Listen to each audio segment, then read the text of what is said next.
Hey, how's everyone doing today?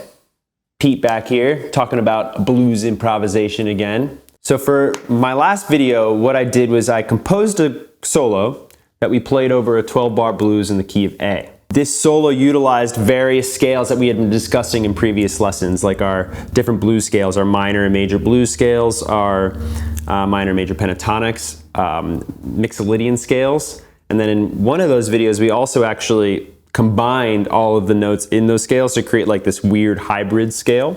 And then what we did in the solo I composed is I played it, and then we analyzed what note choices I used over which chords, like essentially which scales that I pick from over which chords. So what I'm gonna do is we're gonna do the same thing again right now. Another 12-bar blues that has a solo I composed over it, a little bit different. And then at the end, we're gonna come back and analyze it, all right? Hope you enjoy it.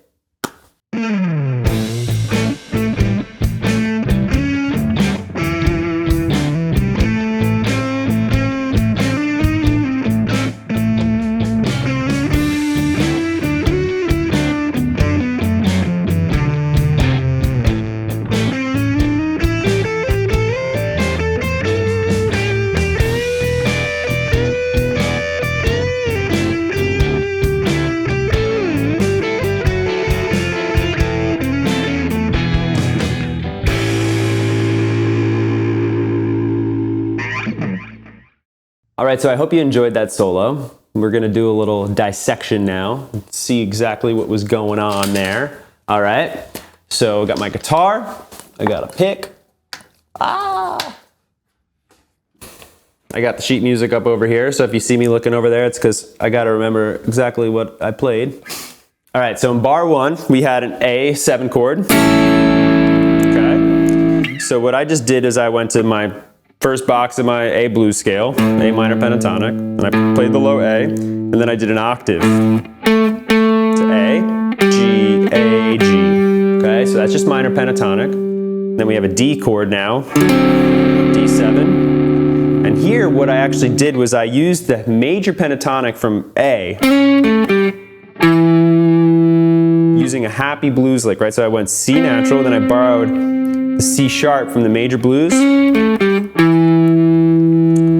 But in previous videos, I had actually discussed how using the major pentatonic, like an A major pentatonic over a D7 chord, is weird because you have a C sharp and A major pentatonic, and a C natural and D7. But this lick that I play here is an example of how you can use rhythm and technique to kind of smear in or like gliss out of or bend out of notes or into notes to kind of make them sound a little bit more consonant with what you're playing. Okay, so it's the point here is that the rhythm is just as important as the note choice. So, sorry, is the lick over that D7 chord. And then I go back to an A blues, okay, over A7.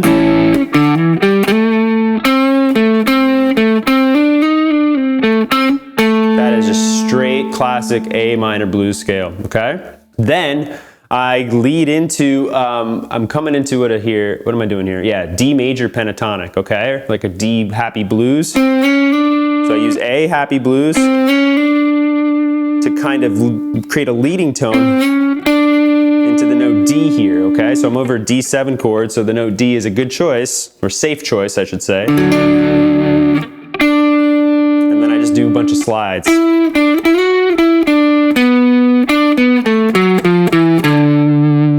Okay, and that's a D happy blues scale.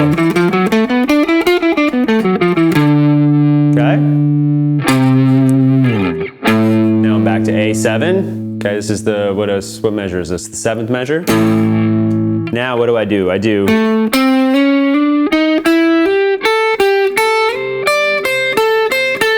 okay, so this is essentially the hybrid Mixolydian blues scale we discussed in part 2 of this series. Kind of just play all the notes in a row, kind of. So I do A, so A octave, then C natural to C sharp, then D, D sharp. So that's minor blues, but I borrowed this C sharp from the major blues. Now I'm all minor blues again, or minor pentatonic. to the second box of the minor pentatonic up here, okay? And then I do one of my favorite licks to play over the 5 chord. So I'm over an E7.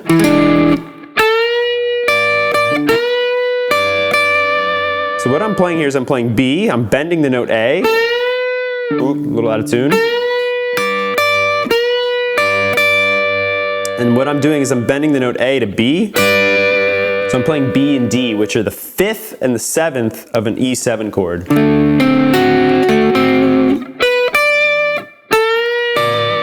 But when you do it with the bend, it sounds really cool. And then after I do those double stop bends, I just do a bend, release, pull in a little cool rhythm over the D7 chord, over the 4 chord.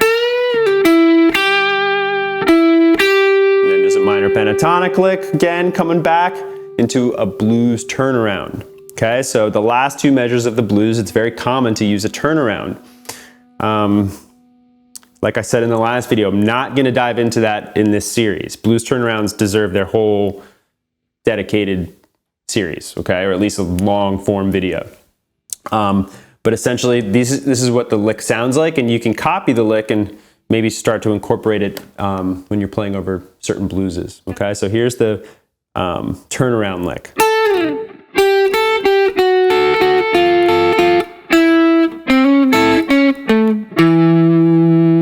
You can see on this end here, I do a happy blues lick, and then I arpeggiate down an A major chord. C sharp, E, oh sorry, C sharp, A, E, and then I end on this cool voicing of an A7. So C sharp, E, G sharp. All right, so that's it. That is the solo, that is the analysis. I have included PDFs for this solo and last video solo. So download them, practice them, see what licks you like, see what licks you don't like. It's cool if you don't like them. But maybe you can cherry pick some of the ones you like and incorporate them into your solos. All right, that's what all great guitar players do, is we listen a lot. We listen to great guitar players and then we get inspired and we go, hey, that lick that Jimi Hendrix played, or that lick that Dimebag Darrell played, or that lick that Corey Wong played is so cool, I want to learn it. And then you learn it and then it becomes a part of your playing. But because it's you play it a little differently, right? So it's unique. All right, well, that's my spiel for today. I hope you enjoyed the solos. I hope this is helpful for you. If it is, give me a like, give me a subscribe. It helps the channel and it allows me to make more videos for y'all. So, yeah, until next time, peace.